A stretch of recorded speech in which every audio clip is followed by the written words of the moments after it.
أنا اليوم في سن ال50. ماشي بزاف على العمر، ولكن كافية باش نشوف الدنيا بعيون أخرى ونفهم الناس بذكاء ماشي بالعاطفة. ال50 علمتني بزاف.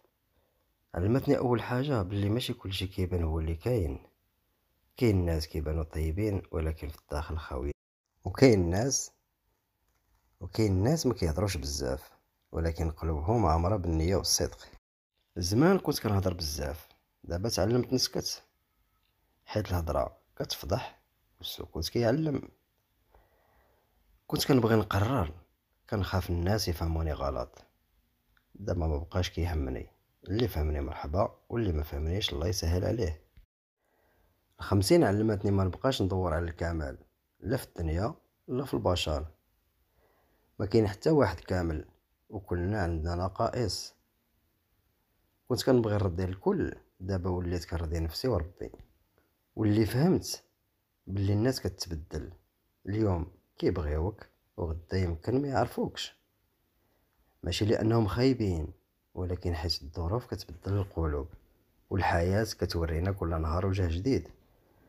تعلمت ما نفرحش بزاف وما نحزنش بزاف، نفرح باعتدال ونحزن بحكمة، حيت كل لحظة زوينة غادي تمشي وكل لحظة خايبة حتى هي غادي تمشي. الدنيا ماشي سباق، كل واحد عنده طريقه وساعته ونصيبه.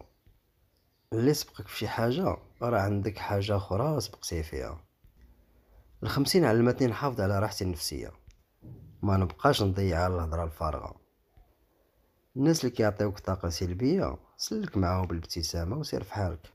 الصحه ولات اغلى من اي حاجه. كنت كنجري على الفلوس، دابا كنشوف الفطور بنيه والضحكه مع وليداتي والراحه في قلبي اغلى من الذهب.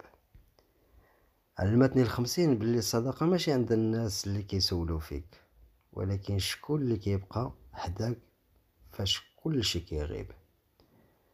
كلمة صاحبي ما بقاش سهلة، خاص تكون معقولة بالأفعال ماشي بالهضرة.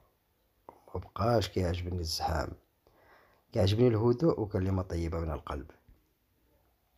تعلمت نسامح ماشي باش نرجع العلاقة ولكن باش نرتاح، حيت الغل كيهرس الراحة وأنا دابا محتاج نعيش بسلام.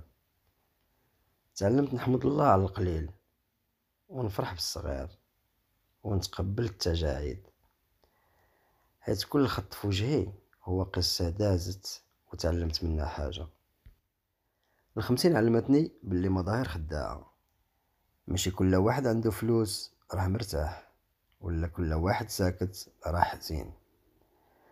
كل واحد كيدور معركته بصمت، وماشي ضروري نعرفو كل شيء، غير نحاولو نكونو طيبين مع الناس. يمكن بكلمات زوينة نداويو قلب مكسور. اليوم كنعيش ببساطة، ما كنقلبش نامبريسي حد، كنلبس كيف ما بغيت، كنضحك من قلبي وكنقول الحمد لله بزاف. تعلمت نقول لا بلا خوف، ونقول ما نقدرش بلا عيب، ونقول الله يسامح بلا تردد.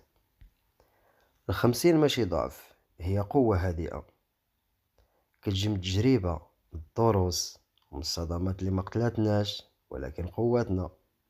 واللي باقي صغير كيسمعني نقول ليه عيش ولكن ما تظلمش، حب ولكن ما تنساش راسك، ساعد ولكن ما تستناش المقابل.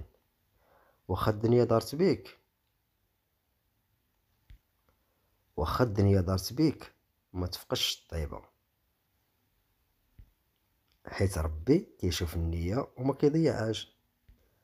وفي الأخير نقول كلمة وحدة، ال50 ماشي هي نهاية الطريق، بالعكس هي بداية عمر جديد فيه راحة البال وصفاء النية وقناعة تقول اللي مشى خير واللي جا خير والله دايم اللطف.